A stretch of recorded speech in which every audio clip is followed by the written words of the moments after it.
উমরা কেন কবুল করব না? অবশ্যই আমি আল্লাহর কাছ থেকে সেটা আদায় করে নিতে আমার সে অধিকার আছে যে আমি তোমার সেই তোমার ঘর আমি তওয়াফ করে আসছি, সুতরাং আমি তোমার হুকুম পালন করেছি, সুতরাং তুমি আমাকে কেন গ্রহণ করব না? সুতরাং আমি সেই হিসাবে বলছি যে এখানে আরো অনেকে আছেন, আমার স্ত্রীও সাথে ছিল, সেও আছেন এখানে উপস্থিত।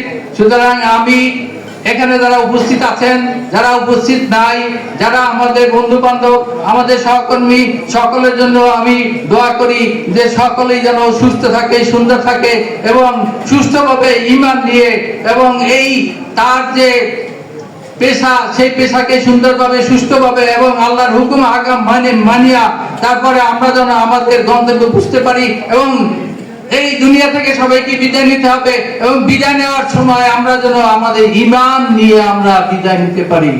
কবরে সবাইকে যেতে হবে। একদিন এসেছি এবং আল্লাহর কাছে আসার সময় আমরা ওয়াদা করে এসেছি, আল্লাহ তুমি আবার যখন ডাক দিবা তখন আমরা আবার তোমার কাছে চলে আসবো। সুতরাং আমরা তার কাছে আবার চলে যাব। সুতরাং আমি আর সময় বাড়াবো না, আপনারা আমার জন্য দোয়া করবেন, আপনাদের জন্য আমি দোয়া করব। সবাই সুস্থ থাকবেন, ভালো থাকেন, আল্লাহ হাফেজ। সক্ষতা অনেক বেশি ছিল, আমরা যে কোনো ব্যাপারে যে কোনো সময় যে কোনো কিছুতে একত্রিত হয়ে যে কোনো একটা পরামর্শ করে একটা কাজ করতাম এবং তার প্রত্যেকটা কাজ ছিল কনস্ট্রাকটিভ। সে কোন রকম কখনোই কোনো ফালতু ধরনের চিন্তা ভাবনা বা কথা কখনোই বলতো না। সে তার ফ্যামিলির প্রতি এত লয়াল ছিল যে তার সন্তানদেরকে সে নিজে পড়াতো, তার সন্তানরা সেই নটরডামে পড়তো।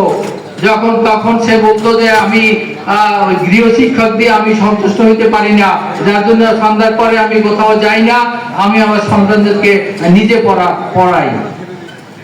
এই যে তার ফ্যামিলির প্রতি যে তার একটা ভালোবাসা, তার সন্তানদের প্রতি যে ভালোবাসা, আল্লাহ তাআলা কেন যে এটা করেছেন জানি না।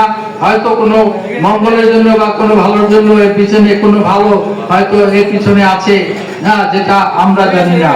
কারণ আমরা অনেক কিছুই জানি না, আমরা জানি শুধু সামনে যদি দেখি সেইটুকু, কিন্তু সৃষ্টিকর্তা আগের, বর্তমান, পরের সবকিছুই সে জানে।